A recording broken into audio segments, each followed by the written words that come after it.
What are some things that you wish you would see more from breweries in general, or that are either approaching small batch to work with you and partner with you? I want to see more financial literacy and the understanding of how profitable I can be in each of my revenue streams. And, we're trying to preach the word out there.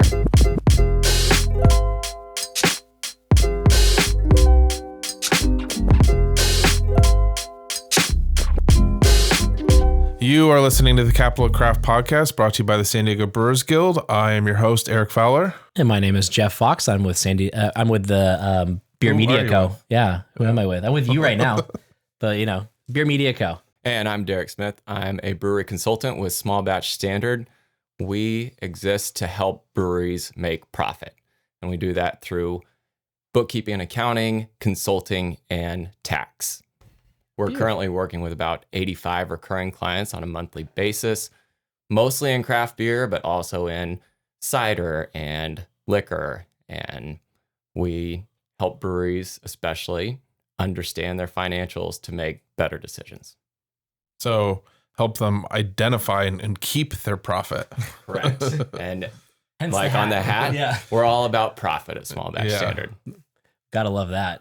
Yeah, that's awesome. I assume you don't teach or lead with feeling, right? When we try not to. Yeah, I mean, in business and in craft beer especially, there's a lot of gut feeling, and I've seen a lot where it's, what's your most profitable brand, or what's your most popular brand? It's like, well, it's this, A, B, and C. It's my hazy IPA. And it's like, okay, well, what is that actually doing for your bottom line?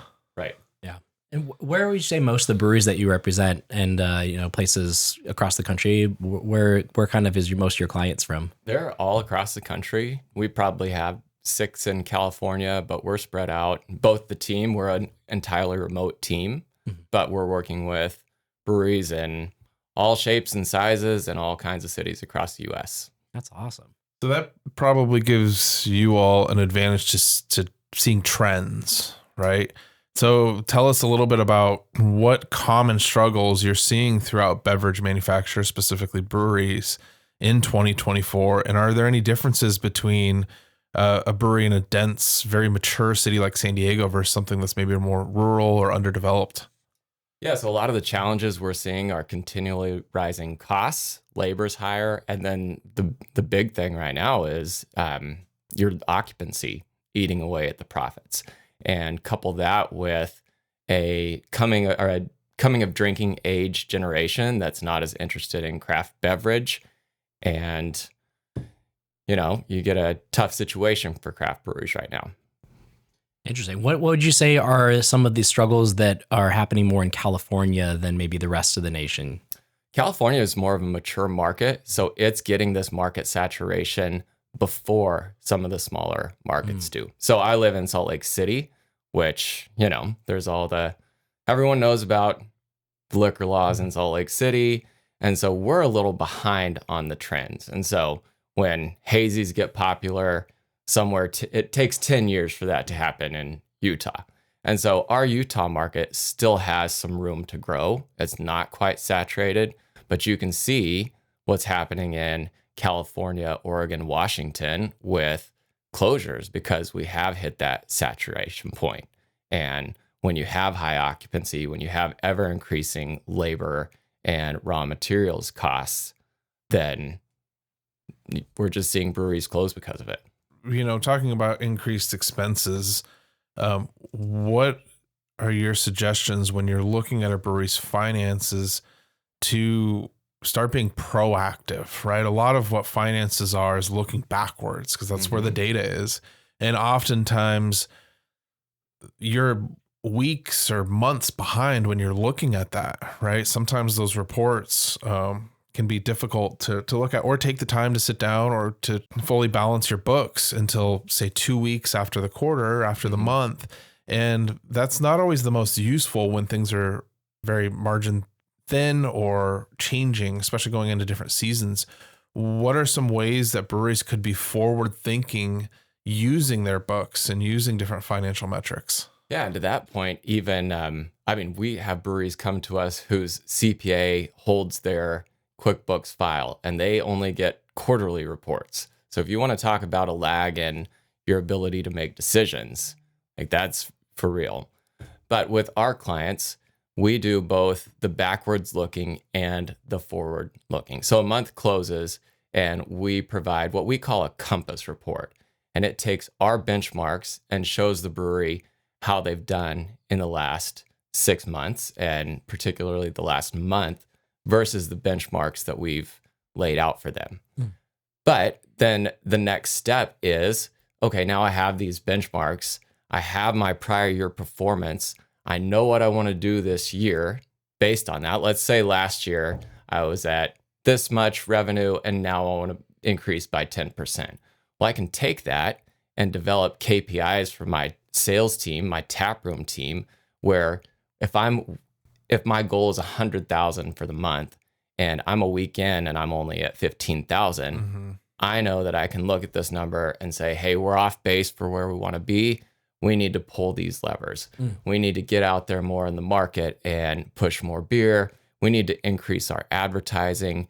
We need to think about taproom programming and what's effective for driving revenue. What are some of the KPIs or metrics that you would recommend a brewery kind of track for that kind of information? Yeah, so the first thing we look at is cost of goods sold compared to income. And we do that by revenue stream. So we always look at things as your taproom revenue stream and your distribution revenue stream. Some people are contracting. If they're doing that, we look at that as well. But we start with cost of goods sold. We look at occupancy compared to revenue. We look at labor compared to revenue. And that all rolls up into profit, which is what we're all about. And so we have different benchmarks, and they're all based on what percentage of your income is coming from the taproom versus coming through distribution, because we have these greatly different margins in each of those. Taproom, if I sell a barrel, I want $1,500 out of that barrel. Distribution, $300. If I'm self-distro, $425. But that makes it so the percentage of income from each of those streams really drives my production labor, my cost of goods sold, and eventually my EBITDA. So let's say that your brewery is selling everything through distribution, right? We expect an entirely distributing brewery, when they sell $100 worth of beer, they're going to keep $5. Versus you've got a brewery that's all taproom. You sell $100, you're keeping $18. So that's how our benchmarks are driven. And then from there, as you're planning short term, as you're assessing your performance, you're able to take those things and apply them. Now is a harder time than ever for breweries to navigate the rapidly changing market, but Beer Media Co. is here to help. As a proud partner of the San Diego Brewers Guild, we are a full-service digital marketing and content creation company that works with San Diego breweries to reach new customers and create amazing engagement for their websites and social media accounts. If you're a small brewery owner trying to figure out this whole social media thing, or a large brewery looking to up their engagement, send us a message at info@beermedia.co, because we know SD Beer. Attention brewery professionals. Are you looking to elevate your presence in the heart of San Diego's craft beer industry? Consider joining the San Diego Brewers Guild as a professional or affiliate member today. Access exclusive benefits designed to propel your craft to new heights. Gain entry to premier industry events and educational resources, and forge vital connections within our brewing community. Visit sdbeer.com to explore the full list of advantages that a membership offers. Join the Capital of Craft podcast and the San Diego Brewers Guild, celebrating craft beer in San Diego since 1997. So will you look at the trailing month or the trailing 6 months and those benchmarks and adjust it to the needs of a specific business, right? Because being broad across the board is a good starting point. But then when you learn the intricacies of that business, you're going to realize, okay, their model maybe is okay, makes really good margins here because they're doing a seltzer, and maybe the margins aren't as great here, and we're okay with that. Do you adjust those benchmarks to that business after a certain period of time? On occasion, but generally it's that distribution to taproom revenue split that we've seen being the primary driver. And are you looking for a specific number? And is that for a specific size brewery, percentage wise between that split? It's not so much the number of barrels produced, it's really what avenue you're selling them through.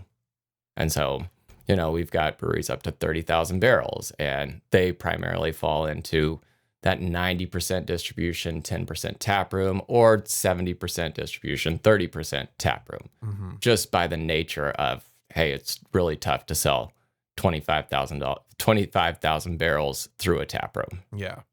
And that changes based off of, like you said, models. So self-distribution versus like working with a traditional distributor. Right. Yeah. So in self-distribution, we see a lot higher revenue per barrel, but that's typically eaten up by your logistics costs of your delivery driver and your van. Right. And you can only expand so far with self-distribution unless you're like, one of the massive distribution companies just happens to be your, brewery as well. Right. Yeah. And we hear a lot, I don't want to work with the distributor because, once you're signed on, they've got control of you. But then we also hear, well, one of my favorite accounts needed a sixtel, and so I had to send my driver out 30 minutes one way, and that eats profit pretty quickly. Yeah.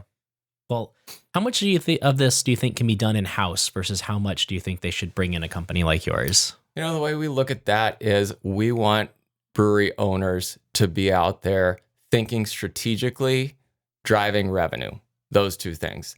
If you can think strategically for what your business looks like in the next 5-10 years, and you can drive more revenue to your business while doing QuickBooks and reconciling banks and managing inventory, then cool, keep it.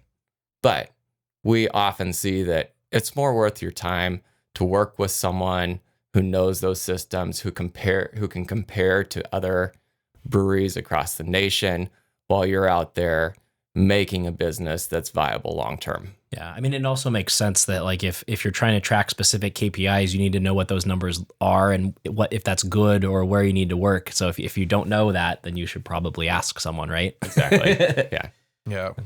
How many breweries do you work with or have approached you that are looking 5 to 10 years right now? I think that was probably pretty common 5 to 10 years ago, but I don't know how many breweries are looking even 2-3 months ahead right now, let alone 5 years. So what are you seeing in terms of that forward thinking with breweries that you're working with? There's a big cash crunch right now, and we get a lot of breweries in SOS mode that are coming and saying, I'm having to balance my AP, or I'm going to delay paying this bill because I have payroll this week. And so they are looking for long-term solutions, but they're so stuck in the day-to-day cash crunch that they're not as able to as they want. When it comes to the different kinds of models, are there any tips that you would give for someone who is mostly, brew pub versus, external distribution? Do you recommend people kind of diversify, or do you recommend they lean into one of them? Your main profit driver is going to be the tap room. Distribution's tough. If you are running big distribution, it's key to know your cost of goods sold and your margins. That's what I would say. That makes sense. Because, I mean, obviously, like, your margin is going to drive a lot of things. Especially if, you're not quite sure. If you, there's all the other side of margin is volume, right? So obviously with distribution and the larger distributors that you get, the more margin you can, you'll lower your margin, but you might increase your volume. Does that balance out, or is that really when you are kind of doing your own self-distribution and growing it that way? It's possible, but what we're seeing with a lot of breweries is they don't have the brewing capacity to sell their way out of this thing. And if you are at this low margin, I did a big project last week where I said, here's my maximum capacity for the year.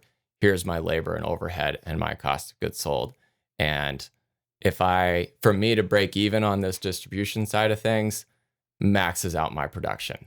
And then you run into problems, or it actually exceeds my production. And so that's where you really have to know the margins by SKU to say, if I sell more half barrels of my Pilsner, I'm in trouble. If I can sell more 6-packs or 6-stolls of my IPA, then that increased margin will cover all this overhead. That's interesting. And so you have access to a lot of breweries' books. Is there one type of model that stood out to you over the last year that you see succeeding more consistently than another? It's the tap room, and especially when you can leverage your efficiencies in the brewery, you can leverage your admin efficiencies to add multiple tap rooms. So give me a more specific example of that. When you're leveraging efficiencies, what are you talking about? So I have a brew house, and my brew house can do 10,000 barrels. And this tap room can go through about 2,000 barrels in a year. Right. And so I'm kicking the rest of it to distribution as much as I can, making that lower revenue per barrel. My efficiencies come when I open tap room number 2 and I'm moving 2,000 barrels through there, and then tap room number 3 and I'm moving 2,000 barrels through there. So I'm not increasing my production costs, but I'm getting a much higher margin by selling it through my tap rooms. Sure. You can also leverage the efficiencies of having a GM who can then oversee 3 tap rooms instead of 1. Those types of things. Yeah, that makes sense. But, with cash flow being tight for a lot of breweries, you're talking about a lot of capital expenses up front there. And I've had a lot of conversations in the last month about adding on kitchens to tap rooms. What has been your experience looking at adding a new revenue stream, but maybe one that's not as comfortable or familiar with a lot of breweries that are opening? I mean, it's a totally different business, and conceptually a lot of it's the same, but so much of it's perishable. It attracts a very different type of employee. So what has been your experience in seeing either success with adding a food program or, still not hitting those margins right, even though they just, wanted to open up small and serve hot dogs, right? That's the one you hear a lot. And then you're like, well, adding on a kitchen is going to be minimum almost $200,000. Right. And I can't tell you how many times I've heard I didn't get into this business to run a restaurant. Right. But what we see is when people add a kitchen, and it doesn't have to be that huge build out, but adding a food component increases your beer sales by 30%. So one, you're gaining revenue from the food, and then you sell more beer, because that's often the difference between someone coming in for one beer before going somewhere else or enjoying an evening with their family or friends at your brewery, having that food option. So it's becoming, in some markets, in some areas, a necessary evil of, and I don't call it evil, but they don't want to do it, but it really helps the bottom line. Yeah. Would you say in California with the increased labor costs and stuff that kind of balances it out a little bit, or you still see even in California that being a benefit? I still see it as a benefit because you do have increased labor costs, but you also have food that's a lot more expensive. Fair. That hurt a little bit. Yeah. My 2 tacos here may cost me $18, and if I go to Salt Lake City, it's $14. But it's worth it here, though, right? Don't be knocking Salt Lake City. Oh man. Yeah, at least your visit out here, you've enjoyed some tacos and good food. Yep, great stuff. Because as native San Diegans, we're very biased in saying that San Diego has some of the best Mexican food, if not the in the US, because if you go up to LA, the Mexican food's different than it is here. Yeah. And then you go to the Southwest, and I haven't been to Salt Lake City, but Denver and parts of Arizona and Nevada and stuff, and it's like the Hatch chilies, man. It just kills me. Everything. Yeah. Actually, I have friends from Mexico that say that we have the best Mexican. We have better Mexican food than Mexico. I was like, I don't know about that, but I've had friends from Mexico tell me that Southern California Mexican food is just like where it's at. It's like you can't get burritos in some of like the more like Californiaized like Mexican food. Yeah. Or maybe we'll have to check out Craft Coast later today. Ooh. Support for this episode comes from BSG, proud partner of the San Diego Brewers Guild and wholly owned subsidiary of the RAR Corporation. With the select ingredients, industry experience, and dedicated customer service you need to create outstanding beers, BSG is ready to assist you in everything from recipe formulation to troubleshooting. Located within easy reach of most breweries, BSG serves San Diego area brewers from Oceanside, California. Become a customer today at bsgcraftbrewing.com. What are some things that you wish you would see more from breweries in general, or that are either approaching small batch to work with you and partner with you? What are some things, instead of coming to you in SOS mode, which I'm sure is an interesting challenge and something that you guys, take pride in, but what do you wish more would approach you with in terms of organization or understanding? Yeah, I want to see more financial literacy and the understanding of how profitable I can be in each of my revenue streams. And, we're trying to preach the word out there about that, but sometimes we don't get the responses until it's SOS mode. Yeah. So I want to see, because I love the craft brew industry. I mean, I started enjoying it 15 years ago, and then I was a home brewer, and now all of our vacations include some craft beer something. Yeah. And so I see these breweries closing and it makes me sad. And then I see breweries come to us and they haven't looked at their books in 6 months and they don't know what their drivers are. And so I'd really love to see an increased focus on financial literacy and understanding the drivers of their business. Mm-hmm. I'm sure that the earlier they come to you guys, if you're not in panic mode, you probably have a little bit, more money in the bank, a little bit more cash flow. There's something that you probably have more options to get out of it than if you wait till the very last minute. You're kind of stuck with one option. So yeah, more runway to try things out and see what works for your business. Yeah. And do you see any of your clients have implemented like an open book management style and actually are transparent with their employees on the status of the company and how their roles contribute to that? Yeah, we see it in varying degrees. We've got a couple clients that are completely open book, and then some that share their department specific metrics only. And this team gets to see everything, and this team gets to see the things that they can really control. When I first started getting more involved on the finance side of the brewery that I was at, we looked at trying to be more transparent on departmental budgets with the different entities and the different tap rooms and brew pubs. Where we first initially struggled was we showed them the entire P&L, and that that included a lot of the non-cash flow aspects of it. And it really confused people, especially when their bonus was related to it, because they would look at it and say, okay, we were negative this month, but you said I kicked ass, and it's like, well, it's because you built a big patio 6 months ago. And that's, hitting your books every month for the next 3 years, but it doesn't mean that you're not cash flow positive. Yeah. I like to see, at least in some form or fashion, sharing with at least your leadership team, and then to whatever extent your other leaders in the company, because it gives them more buy-in. And it says, when I do this to bring more people into the tap room, it results in this. And I think that provides more ownership opportunities, and they care more. And that equates to better work. And maybe even a little bit, just more eyes on it, more ideas, more brainstorming, more. They might see a problem that you don't. I mean, that's at my marketing company, I hired a bunch of people that are better than me at everything, right? Yeah. So having them know what's going on in the business makes sense, because they probably have some ideas of things that I won't. That's a great point. We get so focused on our little bubbles and develop these blind spots. And having someone else who can look at it a different way is an awesome advantage. So before we wrap up, I want to come back to COGS, right? If we're going to have any takeaway, I think it's that breweries really need to understand what their expenses are and what they're selling it for and what their return margin is. I haven't personally seen any industry standardized list of what goes on the COGS for beer.